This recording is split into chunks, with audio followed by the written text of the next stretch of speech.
Assalamualaikum Ibu, perkenalkan saya Bidan Lia. Barusan kan Ibu habis lahiran ya. Sekarang mau pulang. Sekarang saya izin menjelaskan terlebih dahulu ya sebelum Ibu pulang. Nah sebelumnya Ibu tolong diisi ini.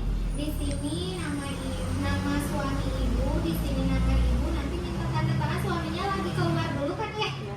Ya, nanti aja ditunggu suaminya ya. Tadi seperti yang dijelasin ya di awal, kalau misalnya darahnya Ibu keluar terus menerus, nggak berhenti, terus ada demam lebih dari 2 hari misalnya, terus keluar cairan yang berbau dari jalan lahirnya, terus udah gitu ibunya ngerasa sendirian, ngerasa murung terus udah gitu nggak mau ada orang lain, terus banyak banget yang ibu khawatirkan. Ibu bisa datang ke sini ya buat diperiksain.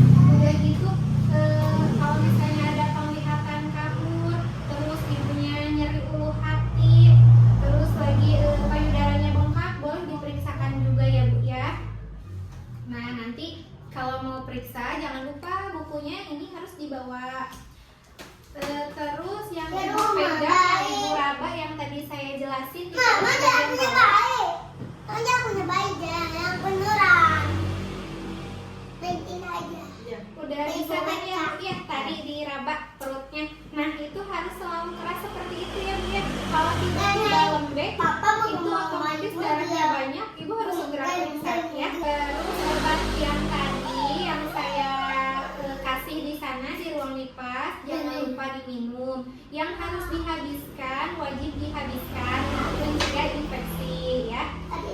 Terus udah gitu obat yang lainnya, vitaminnya juga pokoknya sesuai sama aturan minum yang tadi dijelaskan ya Bu ya.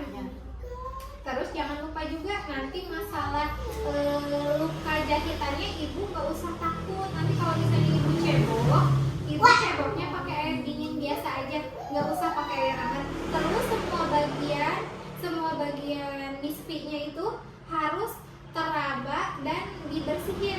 Nggak boleh, karena takut ya sebelah jahitannya nggak cuman disiram-siram air aja gitu. Jangan, karena dikhawatirkan nanti di situ akan numpuk bakteri, nanti takutnya infeksi ya. Jadi harus benar-benar teraba dan bersih. Terus udah gitu nanti di rumah juga nggak boleh perutnya dipijat-pijat mungkin sama tukang pijat atau tukang urut. Kalau masalah tangan sama kaki pegal-pegal boleh, tapi bagian perut itu nggak boleh ya Bu ya. Terus makanan juga nanti Ibu 1 hari itu wajib makan 3 kali, banyak proteinnya, banyak seratnya. Terus udah gitu minum itu wajib minimalnya 2 liter. Bagusnya sih lebih dari itu ya, karena Ibu nanti kan sambil menyusui juga. Terus kalau malam Ibu tuh kan tidurnya pasti keganggu dikit-dikit ya, ada sini dikit-dikit ini. Nanti Ibu ganti di siang hari, Ibu wajib banget buat tidur siang ya, walaupun cuma 1 jam.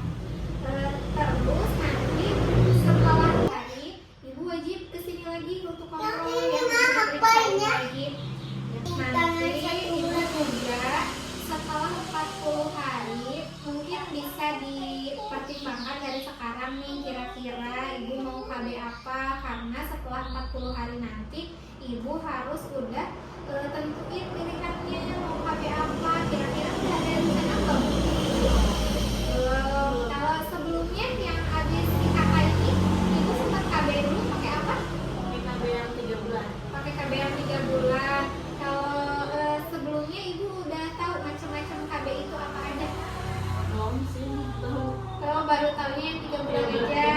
Iya, saya bantu jelasin dulu ya. Di KB itu dibagi 2 Bu, ada yang hormonal dan ada yang non hormonal. Hormonal itu apa aja? Misalnya kayak KB suntik 1 bulan, 2 bulan, 3 bulan, sama pil juga implan yang di tangan di bawah kulit ya.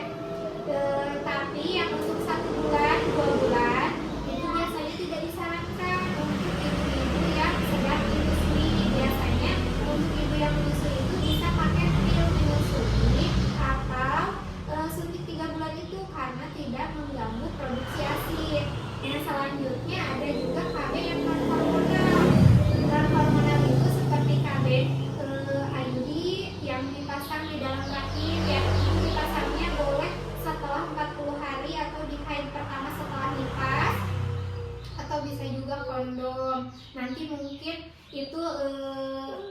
gambarannya, nanti sambil ibu pikirin. Terus kalau misalnya ada yang kurang jelas bisa ibu nanti ditanyain lagi ke saya ya, soalnya nanti takutnya ibu keburu lupa karena 40 hari lagi. Gimana ibu nih masalah ibu, ada yang mau ditanyain dulu nggak dari penjelasan yang udah saya jelasin barusan? Udah ya. Nah sama ini, sama dedeknya juga. Nanti dedeknya di rumah kalau misalnya dedeknya terlalu sering tidur, udah gitu dedeknya tiba-tiba kuning, terlihatnya kuning di bagian tangan, di bagian badan sampai ke kaki, itu ibu harus segera periksakan. Dan nggak ada yang ya sekarang tuh udah nggak dianjurkan dijemur, katanya kan kalau dulu dijemur itu untuk supaya si bayinya nggak kuning. Kalau sekarang nggak. Kalau sekarang pokoknya semakin sering dedenya dimimiin itu mencegah Mana miminya? Iya, di ibu miminya. Nanti semakin sering jadi kebuang Ada lewat miminya sih. dimimiin, karena kalau misalnya sering dimimiin itu akan mencegah bayinya kuning, dikeluarinya lewat pipisnya dede sama BAB-nya dede. Jadi bukan karena dijemur ya Bu ya. Terus dijaga juga kebersihannya si adek, mandi 2 kali sehari, tapi airnya kalau bisa hangat kuku aja, karena dede itu kan rentan, kulitnya sensitif. Jadi nanti kalau misalnya terlalu hangat atau terlalu panas biasanya bikin kulitnya jadi kering, nanti mengelupas ya. Terus juga untuk ibu kan sudah keluar ya asinya barusan, gimana sih dedenya udah bisa miminya? Sedikit nanti Kerak minumnya sampai habis. iya sampai habis. Nanti ibu Berarti bagian perutnya kamu yang baik. areola itu yang hitam di dalam puting ibu, semuanya puting sama yang hitam, daerah hitamnya itu harus masuk. Nanti si adenya pas lagi digendong sama ibu jangan dulu langsung hap ke mulutnya. Jadi ini misalnya puting ibu ya, nah si adanya kan udah gini, jangan langsung masuk, tapi ke atas, ke bawah, ke pinggir sampai dia benar-benar maksimal, baru aja dimasukin. Karena kalau misalnya cuma puting ibu aja yang masuk, nanti lama-kelamaan lecet, ibunya ngerasa sakit kalau nggak masuk semua. Terus ASI yang keluar juga kurang optimal ya. Jadi perlokatannya harus benar-benar. Terus si Ade rencananya bayinya lucu. nggak dikasih formula kan Bu? Ada Iya. Lucu. Iya, menpegang. kasihan dedek. Oh ibu, bagusnya, baiknya nggak ada yang sempurna selain ASI ya. Nggak boleh dibantu sama susu formula. Kalau sekarang ASINya kan tadi masih sedikit ya. Nah semakin sering ibunya ngemiliin dede, nanti akan semakin stimulasi ASINya semakin keluar. Jadi nggak usah dibantu sama formula ya. Terus udah gitu, tadi kan si adenya sebelum pulang udah dikasih vaksin itu ya, KBO itu untuk hepatitis ya Bu ya, untuk mencegah hepatitis. Sama nanti di rumah si Ade tali pusernya ibu nggak boleh dipakein apa-apa, nggak boleh pakai betadine, nggak boleh apa. Kalau dimandiin biasa aja, boleh dimandiin terus nanti dikeringkan, tapi nggak boleh pakai apa-apa ya Bu ya. Jangan dengerin kata orang harus pakai ini pakai itu biar cepat kering, pakai betadine misalnya ya, nggak usah ibu, kayak gitu aja. Nanti juga dalam 2-3 hari atau paling telat 4 hari biasanya dia lepas sendiri.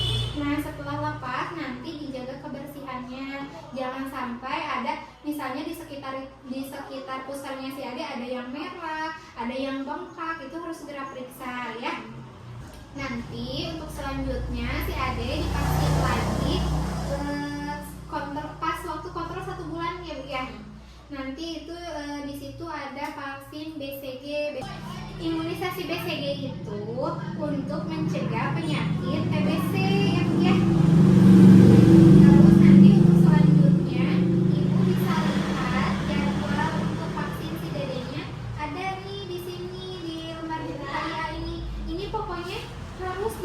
terus ya Bu kalau kontrol ibunya, kontrol dedeknya. Gimana sih kalau dede?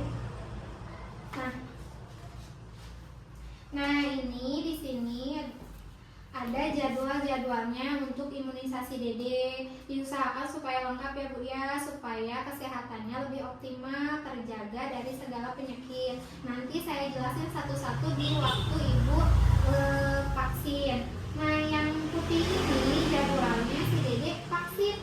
Kalau yang kuning ini biasanya waktu untuk toleransi, misalnya di tanggal di waktu 1 bulan tuh si Ade itu kan lagi sakit nih, jadi nggak bisa divaksin, jadi masih boleh asal ininya masih kuning. Tapi kalau udah sampai merah itu udah nggak boleh ya Bu ya. Nanti jangan lupa pokoknya selalu dibawa bukunya. Nah dari semua penjelasan tentang Dede, ada yang mau ditanyain dulu nggak Bu? Udah. Udah cukup jelas ya Bu ya.